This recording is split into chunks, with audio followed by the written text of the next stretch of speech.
Welcome back. The Estel Chevrolet Cadillac pregame show continues. DCTV Sports back at the Dog Pound tonight. It is a Saturday night affair as the Bulldogs getting set to take on Fairview. Brent Balbinot saying thank you for joining us. And before we go to Coach Lehman, we need to thank our pregame sponsor. Again, Estel Chevrolet Cadillac, located on North Clinton Street in Defiance. Check out their great selection of both new and used vehicles. We want to stress that everybody's on a budget right now. You can get what they call a cream puff, not broken down, broken in, just like the man standing to my left right now. He is in prime condition. But again, if you can't get out there in person, check out their selection online at drivebobestel.com. Coach Lehman joining us right now on the heels of back-to-back nights. I guess let me ask you this, because you get situations like this, and it's not like they sneak up on you, but all of a sudden, you have a Tuesday game, a Friday game, and sometimes Tuesday, Friday, Saturday. And then like this week, nothing since last Saturday, and then back-to-back games Friday, Saturday. I know the guys are young, they have oil in their joints, but from a preparation standpoint, what's that do to you to have to compact your schedule, for lack of a better term? It's nice at times, and then you'd like to have a little bit more space at times. When we've got things to work on, which I think leading into a game like Lima Shawnee, that's something you want a little bit of space. You want a little bit of time to talk and think through what you want to do.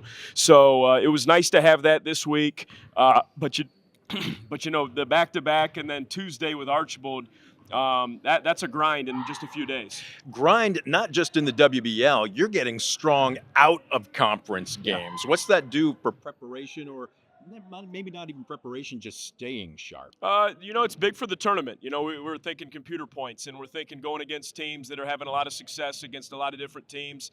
There's area bragging rights involved. So playing a team like Archibald, playing a team like Fairview tonight, they're teams that you want on the schedule this time of year because you can kind of gauge where you're at.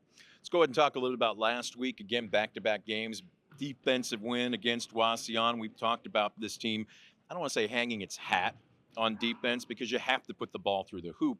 But what have you been working on from last Saturday through this week, obviously with a game Friday, and then, of course, obviously tonight's contest against Fairview? You got to continue to score through physicality, and I think that's something last weekend both Van Wert and Wauseon were very, very physical in the game.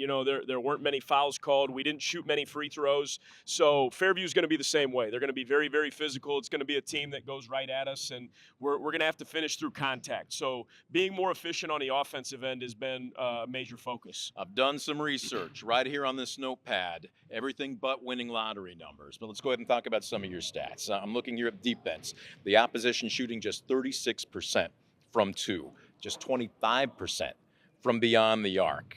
It goes beyond help side rotations. I know at least early in the season you were working on that, but I think Van Wert was a great example of what you can do when you deny, whether it be the pass or the drive, on the ball. How is your on-ball defense right now? Our on-ball defense has been tremendous, and I think that starts with Logan Hutchison, our point guard. He really sets the tone, and he makes sure, what we want to accomplish defensively, we're able to. And I thought last weekend we did a much better job of using our athleticism and our length. We had a really good defensive weekend. I don't think it was great by any means offensively, but I thought we did just enough. But when you can limit teams under 40 points, you're always going to have a chance to win. Look, and that's what you've been doing for the bulk of the season. Only one team has scored more than 50, and that happened to be over 60. But to say defense always travels, I think, is the term. It's not glamorous. It doesn't make the highlight reels at 6 and 10. You've got to develop a mindset, get guys that want to wrap both arms around playing defense. How have you been able to do that with this year's team? I think they take pride in it, and I think when you can impose your will and really dictate how a game, is played, and I think we would have preferred to play quicker offensively last weekend. Both Van Wert and Wauseon were more comfortable slowing things down with our length and athleticism. So, I'm proud of our guys for sort of adjusting and I think always setting the tone defensively so we can really, turn that into some offense, but then also, squelch any hope that the opposing team has. So let me ask you to piggyback on that, because you're also forcing just over 13 turnovers per ball game. Now that's an opportunity to score taken away from the opposition, but you also want to capitalize on those. I didn't see it in the stats, and trust me, this guy sends out a very detailed stat sheet every single postgame. Do you want a certain percentage of turnovers into points off of turnovers, I guess? You keep track of that. We don't look at points off turnovers. We do look at turnovers. We want to cause at least 10, and I think that's a minor number. We could probably shoot for a little bit more, which we've had success with this year. But I trust we've got enough ball handlers and we've got enough guys that are hungry offensively that if we can create those turnovers, I think a guy like Dre Singleton is one that really he turns those turnovers into offense, and we do a great job of finding him. So.